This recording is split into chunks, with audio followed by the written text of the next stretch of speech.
Mesdames et messieurs, bonsoir et bienvenue à cette session d'information sur Impact TV. Les titres de l'actualité, plateforme de concertation nationale qui sert à évaluer les politiques physiques, analyser les opérations de terrain et mesurer les performances des forces armées au Burkina Faso. 4 ministères prennent part au dialogue du cadre sectoriel de dialogue défense-sécurité. Une évaluation qui se fait à mi-parcours.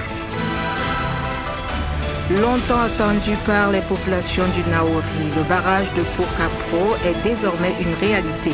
Inauguré par le président du Faso, le capitaine Ibrahim Traoré, l'ouvrage affiche une capacité de stockage de plus d'1 million de mètres cubes d'eau et une digue de près de 700 mètres. Réalisé en seulement 8 mois, il marque une nouvelle étape dans la stratégie nationale de maîtrise de l'eau et de souveraineté alimentaire. C'est parti pour la 5e édition du camp biblique des adolescents de l'église Eden TBI.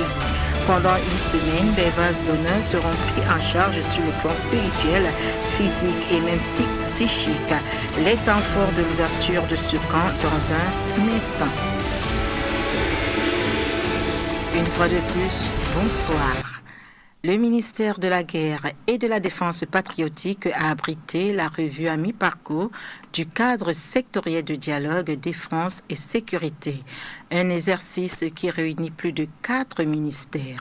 La cérémonie officielle a eu lieu en cette matinée du 29 juillet 2026. Le compte rendu porte la signature de Joël Kazagabou et Aristide Ouangri. Au cours de la première moitié de l'année, plus de 15 000 éléments des forces de défense et de sécurité ont bénéficié d'actions de renforcement de capacité. 42,85%, c'est le taux d'exécution physique à l'actif du ministère. Le présent cadre sectoriel de dialogue défense-sécurité se veut être le cadre formel qui réunit les ministères de la sécurité, celui de la guerre et de la défense patriotique, le ministère de la famille et de la solidarité, le ministère des Affaires étrangères et le ministère en charge de l'administration territoriale. L'analyse diagnostique des 2 premiers trimestres est à l'ordre du jour de ces travaux. Il devra en ressortir un bilan, des recommandations et des perspectives. Quand on parle de CSD, défense-sécurité, il s'agit d'un regroupement de plusieurs secteurs ministériels. Donc, à cette revue, nous allons faire l'analyse diagnostique de ce que nous avons pu faire les 6 premiers mois. Alors, au jour d'aujourd'hui, nous sommes à un taux d'exécution physique autour de 42,85% et un taux d'exécution financière autour de 29,52%. Alors, c'est un taux déjà fort appréciable au regard du caractère structurant de certaines activités, mais également c'est une interpellation pour nous de consentir encore d'énormes efforts pour pouvoir également atteindre un taux fort appréciable d'ici à décembre. La lutte contre le terrorisme est également inscrite dans l'analyse qui sera faite au cours de ces travaux. Mais déjà, il faut noter, selon le ministre Mahamadou Sana, une nette amélioration de la situation sécuritaire. Alors ici également de rappeler que dans le domaine strictement lutte contre le terrorisme, nous sommes à un taux de 74,53% comme le ministre en charge de la guerre l'avait annoncé à l'évaluation. Et en termes de criminalité, au premier trimestre, nous sommes autour de 6,13%. Donc quand on prend le domaine sécurité et défense pure, alors vous voyez tous qu'il y a une nette amélioration de la situation sécuritaire. Il s'agira pour nous maintenant de s'asseoir et de regarder ensemble comment nous mettons les intelligences ensemble pour pouvoir aussi atteindre les objectifs assignés dans le plan relance 2026-2030. Pour l'atteinte des différents objectifs, il ressort qu'il faudra, entre autres, renforcer la coordination entre les acteurs, améliorer l'efficacité des actions et promouvoir la culture de l'efficacité et du résultat.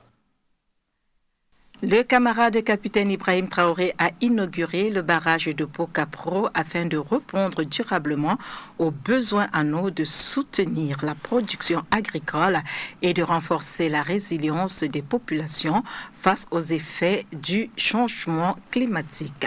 Cette action marque également la consécration d'un projet longtemps attendu destiné à impulser le développement économique et social de la zone.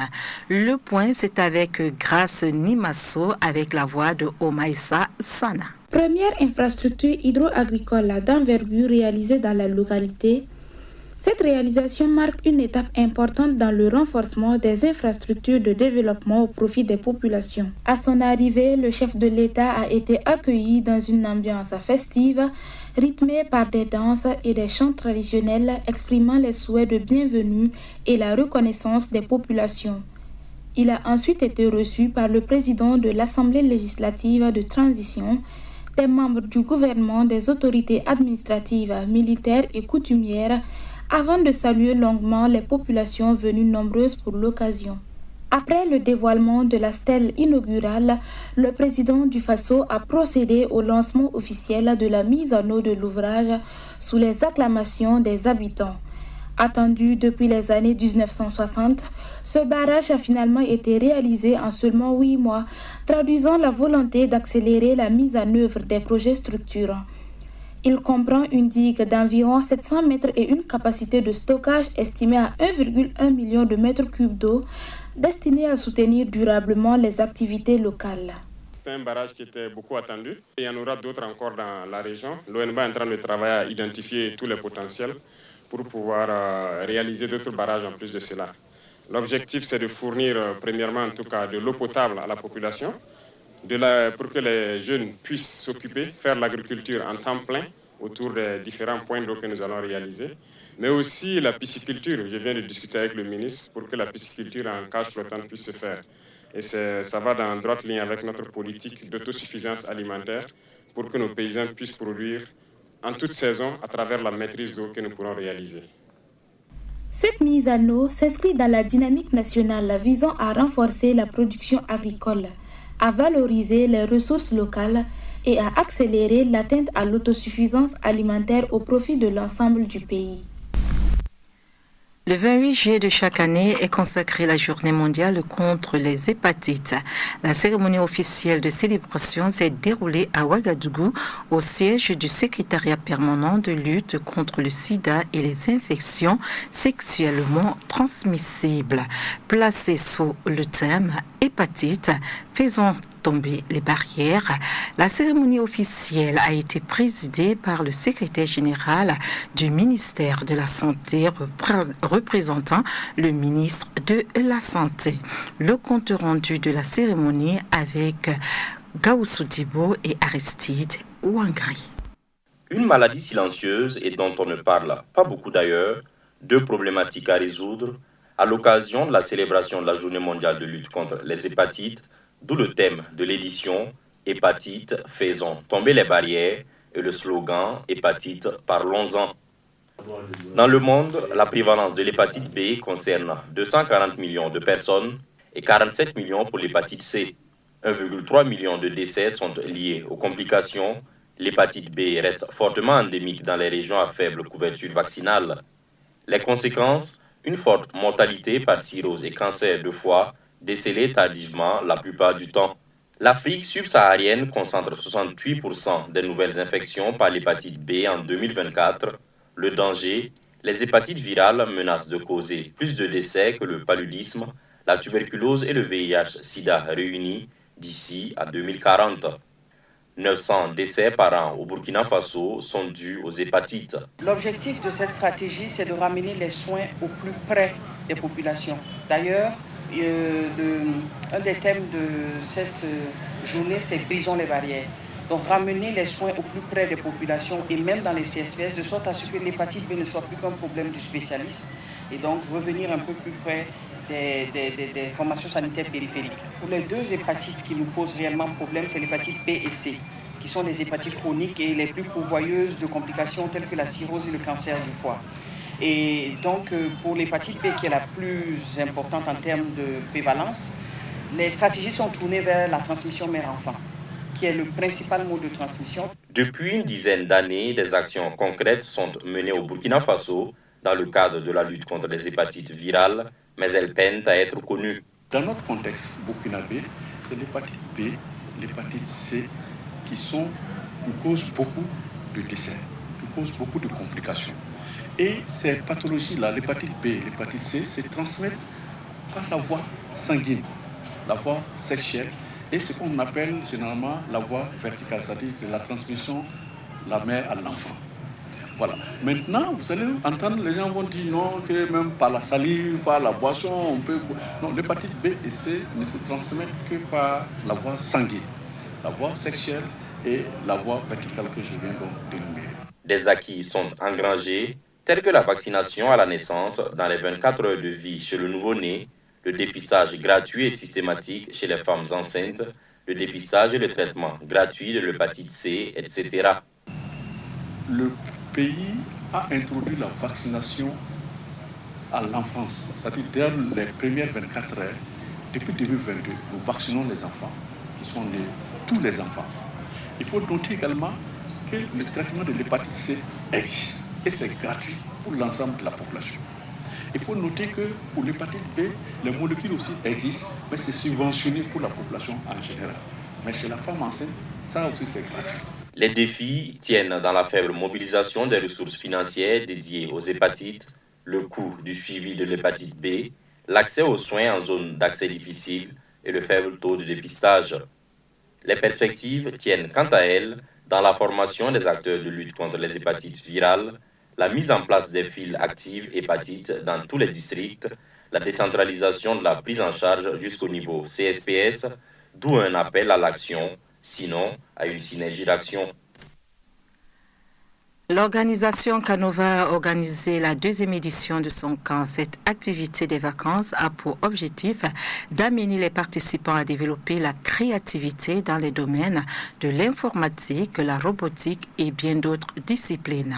Joël Kazagabou, Abou Eliakim Nyamba. C'est l'aboutissement de plusieurs semaines d'apprentissage.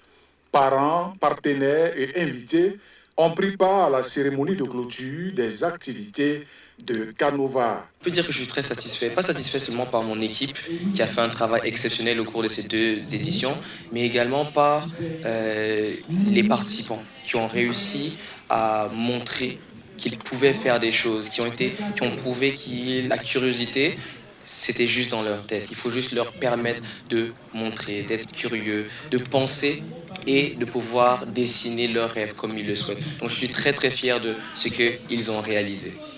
À travers cette initiative, Canova entend développer chez les plus jeunes la créativité, la confiance en soi et l'esprit d'innovation. Canova, pourquoi est-ce que Canova est si important? Canova, c'est sûr que lorsqu'on parle d'expérience, on parle d'expérience scientifique, d'innovation, tout ça c'est de la connaissance scientifique. Mais ce qui fait vraiment la différence, c'est ce qui se passe dans l'esprit. Parce que dès le jeune âge, on peut former réellement l'esprit pour qu'il puisse se développer et trouver des solutions aux problèmes futurs. Et c'est ce qui fait la différence. On peut avoir la connaissance, mais pas savoir comment l'utiliser. Et c'est ce que Canova cherche à faire en prouvant qu'avec le bon esprit, on peut aller très loin. Ce n'est pas le matériel qui fait la différence, mais c'est l'esprit qui l'utilise. Les enfants, principaux acteurs de cette activité, démontrent devant leurs parents les connaissances acquises tout au long de la formation. La programmation, ça nous a permis de programmer. Et maintenant, quand on va grandir, peut-être s'il y a un problème de programmation, on va pouvoir le régler sans problème. J'ai aimé les ventilateurs.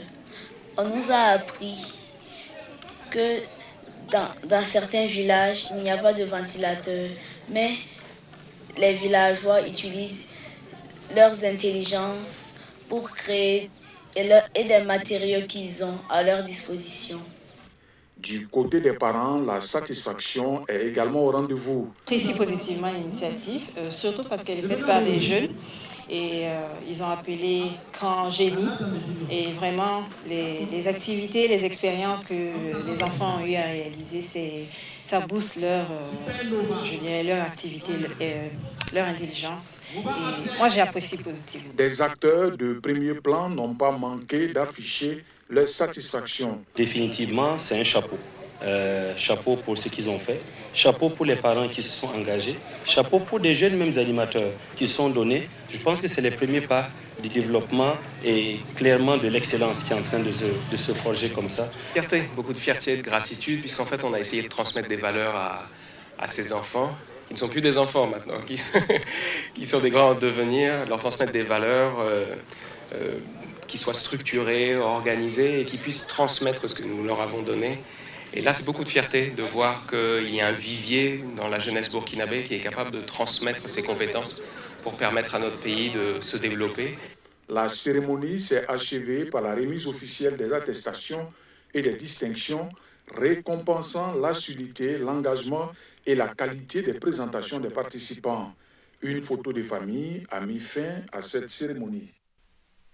Après l'installation des vases précieux au centre de retraite et de conférence El Shaddai de Lumbila samedi dernier, la 5e édition du camp biblique des ados de l'église Eden TBI a été ouverte ce lundi 27 juillet 2026. Une cérémonie d'ouverture marquée par la louange, un discours d'ouverture et un enseignement dispensé par le pasteur Oumaro Josué Ouedraogo.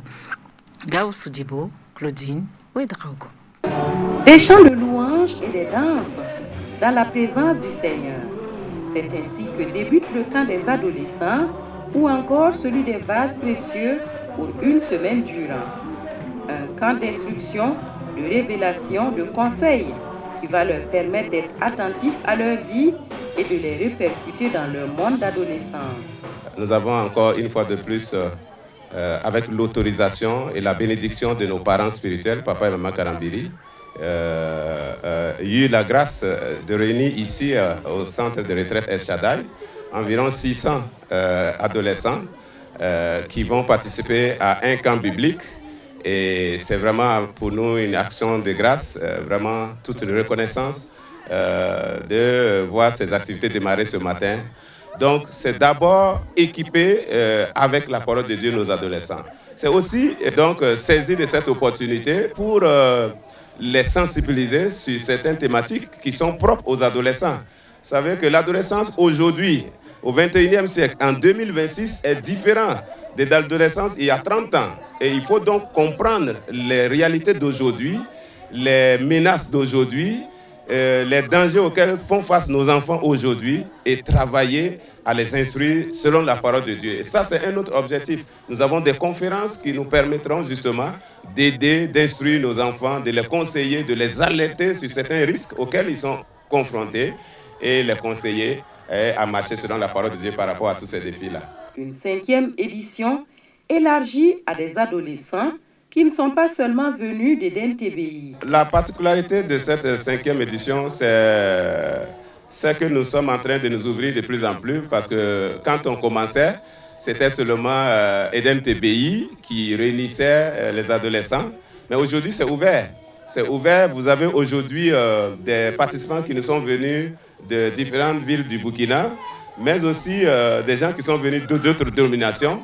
Mais en plus même de plusieurs qui ne sont même pas chrétiens, mais qui ont été invités par des adolescents. La preuve est qu'à l'ouverture, seulement hier, nous avons au rassemblement, après un lancement, eu 35 adolescents qui sont venus, qui ne connaissaient pas le Seigneur, qui étaient juste invités et qui ont donné leur vie au Seigneur. Donc ça, c'est l'une des particularités, c'est l'élargissement du champ et ce qui permet à tout le monde, tous les adolescents de participer.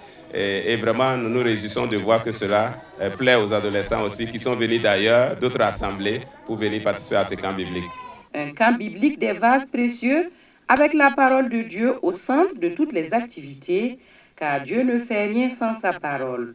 Connais-tu réellement ton Dieu? Une question adressée aux enfants par l'enseignant du jour et qui leur a permis d'indiquer qu'il s'agit d'avoir une bonne relation avec Dieu, le reconnaître comme son Seigneur et Sauveur, faire sa volonté, prier, le suivre à travers la Bible. Une relation vivante avec Dieu qui passe par son Fils, le chemin par lequel on accède au Père. J'ai commencé par la sagesse, mais le thème c'est est-ce que tu connais réellement ton Dieu?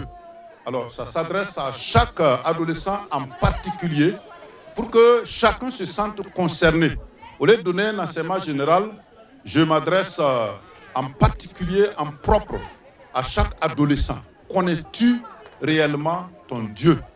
Et ça consistait à parcourir des passages, notamment dans Psaume 139 avec David, qui dit que Dieu le connaît tellement que même ses actes les plus infimes, Dieu les connaît très bien. Donc c'est en résumé ce que nous avons voulu à travers donc, cette première partie du premier enseignement qui a été donc donné ce matin. Deuxième partie va suivre tout de suite après la petite pause que nous allons avoir. Cette deuxième partie va donc consister à ce que chacun se pose la question comment, si Dieu me connaît, comment dois-je faire pour le connaître? Et là c'est pratique, nous allons faire un petit cas, une petite étude de cas pour amener chaque adolescent à être conscient que non seulement Dieu le connaît, mais que lui aussi, il peut faire quelque chose pour connaître Dieu. Vase précieux, conquérant vainqueur, connais ton Dieu, lève-toi et impacte ton monde. C'est le thème de la 5e édition du camp biblique des adolescents pour l'année 2026.